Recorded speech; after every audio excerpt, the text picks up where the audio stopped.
ఉత్తరాది రాష్ట్రాలకు దక్షిణాది రాష్ట్రాలకు ఇదొక వివక్ష అని ఫీల్ అవుతున్న వాళ్ళకి, లేకపోతే దూరం పెంచే ప్రక్రియ ఇది అని ఫీల్ అవుతున్న వాళ్ళకి ఒక క్లియర్ కట్, ఒక అర్థం వచ్చే విధంగా ఒక మీనింగ్ఫుల్ మెసేజ్ ఇవ్వండి. ఒకటి, తెలంగాణ రాష్ట్రంలో ఉన్నటువంటి వాళ్ళు కానీ తెలుగు రాష్ట్రాల్లో, రెండు తెలుగు రాష్ట్రాల్లో ఉన్న వాళ్ళందరూ కూడా ముఖ్యమంత్రి రేవంత్ రెడ్డి చెప్పేటువంటి మాటలు విని దయచేసి మీరు అపోహలపడొద్దు. రేవంత్ రెడ్డి గారు తెలుగు ప్రజల్లో ఒక అపోహని, ఆందోళనని సృష్టించి భారతదేశాన్ని విచ్ఛిన్నం చేయాలా, భారతదేశం మీరు అభివృద్ధిలో దూసుకుపోతుంది, దానివల్ల మోడీ గారికి పేరు వస్తుంది, నాకేం వస్తలేదు, కాంగ్రెస్ పార్టీకి ఏం వస్తలేదు అని చెప్పి దీన్ని విచ్ఛిన్నం చేసి డిస్టర్బ్ చేయాలన్న ఆలోచనతో మాత్రమే ఆయన ముందుకు పోతున్నాడు. ఆయన ఆలోచనలు అన్నీ కూడా భారతదేశానికి, రాజ్యాంగానికి, సమాఖ్య వ్యవస్థకి విరుద్ధంగా ఉన్నాయి. ఆయన చెప్పేది ఏది కూడా కరెక్ట్ కాదు.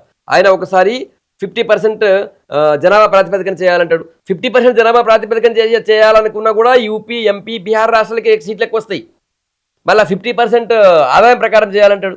50% ఆదాయం, 50% జనాభా, 50% జీడిపి ప్రకారం చేయాలంటే అట్లా సాధ్యమవుతుందా? ఇది రాజ్యాంగ విరుద్ధం కదా. ఏదో ఒకటే ప్రాతిపదికన తీసుకోవాలా, జనాభా ప్రాతిపదికన తీసుకోవాలా. జనాభా ప్రాతిపదికన తీసుకుంటే తెలంగాణలా కాదు, సౌత్ ఇండియా రాష్ట్రాలకి ఈ నష్టం జరుగుతుందని మోడీ గారు గుర్తించారు. కాబట్టి కేవలం ఉన్న సీట్లలో 50% సీట్లు పెంచితే ఆ ఉత్తరాది వాళ్ళకి నష్టం జరగదు, దక్షిణాది వాళ్ళకి నష్టం జరగదు. కాబట్టి ఇది ఒక అద్భుతమైనటువంటి ఒక లైన్తో నరేంద్ర మోడీ గారు ముందుకొచ్చారు, కేంద్ర ప్రభుత్వం ముందుకొచ్చింది. తర్వాత ఈరోజు ఈ ఎంపీ సీట్లు ఒకటిసారి 120 అయిపోతుంది సార్. యూపీ సీట్లు ఒకటిసారి 120 అవుతాయి అంటున్నారు. యూపీకి 80 సీట్లు పెట్టింది ఎవరు? ఉత్తరాఖండ్తో కలిసినప్పుడు ఇంకా ఎక్కువ ఉండే. అప్పుడు సరే, ఉత్తరాఖండ్ విడిపోయిన తర్వాత కూడా వాళ్ళకి మిగిలిన 80 సీట్లు, ఆ 80 సీట్లు ఇచ్చింది ఎవరు? అప్పుడు డీలిమిటేషన్ 80 సీట్లు వాళ్ళకు ఆ ప్రాంతానికి కేటాయిస్తూ నిర్ణయం తీసుకున్నది ఎవరు? కాంగ్రెస్ పార్టీ ప్రభుత్వమే కదా. అంటే మీరైతే నిర్ణయం తీసుకుంటారు, మమ్మల్ని అయితే అక్కడ ఉన్నటువంటి రేషియోని అట్లనే కాపాడుతూ వేరే రాష్ట్రాలకు డిస్టర్బెన్స్ కాకుండా ఉండేందుకు 50% పెంచితే మాత్రం దాన్ని వ్యతిరేకిస్తారు. కాబట్టి ఇది ఎట్టి పరిస్థితిలో కూడా కేవలం దీన్ని వ్యతిరేకించడం తప్ప దానికి ఏమాత్రం లాజిక్ లేదు, ఏమాత్రం శాస్త్రీయత లేదు. శాస్త్రీయబద్ధంగా జరుగుతున్నటువంటి 50% సీట్ల పెంపు అనేది దీన్ని అందరూ అంగీకరించాలా, అందరూ దీన్ని సపోర్ట్ చేయాల్సినటువంటి పరిస్థితి ఉంది. రేవంత్ రెడ్డి మాటల్లో మా ఆందోళన ఎవరు కూడా పోదని కోరుతున్నారు. రెండోది, యశోద గారు ఇంకోటి చాలా ముఖ్యమైన విషయం. వీళ్ళు ఇప్పుడు ముఖ్యంగా కొన్ని రాజకీయ పార్టీలు, కాంగ్రెస్ పార్టీ కావచ్చు, లేకపోతే ఇంకొంతమంది ఇప్పుడే మహిళా రిజర్వేషన్ బిల్లో వాళ్ళకి ఓబీసీ కోటా కూడా కేటాయించాలని చెప్పి అంటున్నారు. ఈ మధ్య కొత్త వాదన తీసుకొచ్చారు. 100% దాన్ని మేము వ్యతిరేకించాం. మేము కూడా చట్టసభలో అది కూడా రావాలని కోరుకుంటున్నాం. కానీ ఇప్పుడు మహిళలకు 33% ఇస్తా అంటేనే వ్యతిరేకిస్తున్న వాళ్ళు మళ్ళీ ఇప్పుడు అన్ని అండ్ల కూడా కుల ప్రాతిపదికన రావాలంటే దాన్ని ఇంకెంత కూడా వేస్తారు మీకు తెలుసు. మొదటి. రెండోది, ఇంకోటి, నెక్స్ట్ సెన్సెస్ తర్వాత మళ్ళీ నెక్స్ట్ పార్లమెంట్లో అప్పుడు వచ్చినటువంటి సీట్లు వస్తాయి కదా, సీట్ల నెంబర్లు వస్తాయి కదా, ఆ నెంబర్లలో మీరు బిల్ సపోర్ట్ చేయండి.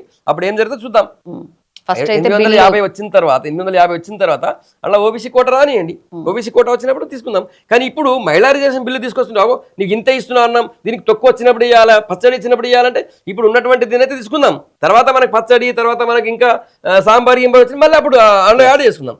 అంతేగాని నువ్వు ఇప్పుడు మొత్తానికి ఇప్పుడే కాలడ్డు పెట్టి ఇంకేదో ఒక ఆ కోట ఈ కోట అని కాకుండా 100% దీనికి మద్దతు ఇవ్వాల్సిన పరిస్థితి ఉంది. అందరి మద్దతు ఇవ్వాలా. మిగతా కోటా కూడా యాడ్ చేయాలంటే దానికి టైం పడుతుంది. అది కూడా రావాలని కోరుకుందాం. కానీ దాన్ని మేము కూడా వ్యతిరేకిస్తాం, రావాలని కోరుకుంటున్నాం. కానీ అది ఇప్పుడు సాధ్యం కాదు. ఇప్పుడు ఇది కోటా యాడ్ చేసిన మరుక్షణం ఇంకొన్ని వర్గాలు వ్యతిరేకిస్తాయి. ఫర్ ఎగ్జాంపుల్, వాళ్ళు అనుకున్నట్టు కొన్ని కోటాలు యాడ్ చేయాలి, బీసీ కోటాలు, వెనుకబడిన వర్గాల కోటా యాడ్ చేయాలంటే ఇంకో వర్గం వ్యతిరేకిస్తే మొత్తం కాగిపోతుంది కదా. సో వాళ్ళకి కన్విన్స్ చేసి తీసుకురావాల్సిన పరిస్థితి ఉంటుంది.